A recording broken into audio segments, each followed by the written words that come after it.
Hi English literature enthusiasts, welcome back to this channel. Are you preparing for UGC NET English? Then this video is for you. Today நாம பார்க்க போகிறது English literature ஹிஸ்ட்ரியிலேயே ஒரு செம இன்ட்ரெஸ்டிங்கான அதே சமயம் நம்ம எல்லோரையும் ஆச்சரியப்பட வைக்கிற ஒரு விஷயம்தான். இங்கிலீஷ் லிட்ரேச்சரில் வேர்ல்டு ஃபேமஸான பேரடைஸ் லாஸ்ட் அப்படிங்கிற மிகப்பெரிய எபிக் பற்றி நம்ம எல்லோருக்குமே தெரியும். ஆனால் இந்த 12 புக்ஸ் இருக்கிற இந்த ஃபேமஸான எபிக்கை எழுதின ஜான் மில்டன் இதை எழுதும்போது ஒரு வார்த்தையை கூட கண்ணால் பார்க்க முடியாத ஒரு முழு பிளைண்டாக தான் இருந்தார்னு சொன்னால் உங்களால் நம்ப முடியுமா? ஜான் மில்டன் பிறக்கும்போது பிளைண்டு கிடையாது.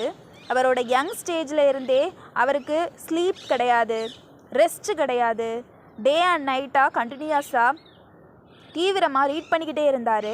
இந்த ஹார்ட் ஒர்க்கிங்னால் அவங்களோட 40 ஏஜுக்குள்ளே அவர் தன்னோட 2 ஐஸையும் இழந்துட்டார். பார்வை போனதும் அவர் சோர்ந்து போய் உட்காரல. தன்னோட வாழ்நாளோட மிகப்பெரிய படைப்பான பேரடைஸ் லாஸ்ட் எபிக்கை உருவாக முடிவெடுத்தார். ஹெவன், ஹெல், ஏஞ்சல்ஸ், சேட்டன், அதுக்கப்புறமா ஃபால் ஆஃப் மேன், இதை பற்றிலாம் ஒரு 12 புக்ஸ் இருக்கிற ஒரு மிகப்பெரிய எபிக்கை எழுதினார். அதுதான் பேரடைஸ் லாஸ்ட். இதை அவர் எப்படி எழுதினார் தெரியுமா? ஆயிரக்கணக்கான கவிதை வரிகள், எதுகை மோனைகள் எல்லாத்தையுமே தன்னோட மனசுக்குள்ளேயே யோசித்து அமைப்பார். அப்புறம் அதை சத்தமாக சொல்ல சொல்ல அவரோட டாட்டர், அவரோட ஃப்ரெண்ட்ஸு, அதுக்கப்புறமா அவங்களுக்கு உதவியாளர்களாக இருந்தவங்க அதை காகிதத்தில் எழுதி வைப்பாங்க. மனசுக்குள்ளேயே எல்லா லைன்ஸையும் நினைவில் வச்சுக்கிட்டு ஒரு வார்த்தையை கூட பார்க்காம உருவாக்குனது தான் மில்டனோட மிகப்பெரிய அச்சீவ்மெண்ட்டே.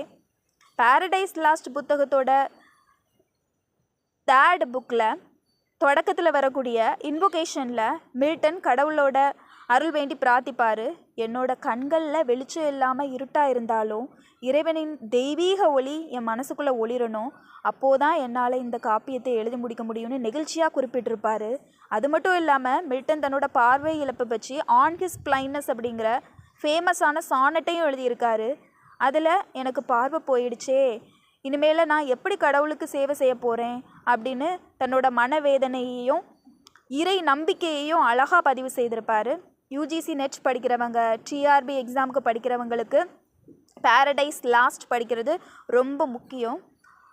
நெக்ஸ்ட், பேரடைஸ் லாஸ்ட் எத்தனை புக் இருக்குது அதெல்லாம் நீங்கள் கட்டாயமாக தெரிஞ்சுக்கணும்.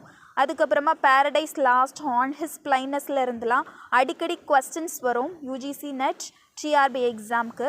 So study well. I hope you will be able to understand this. I look forward to seeing in the next video. Until then, stay tuned.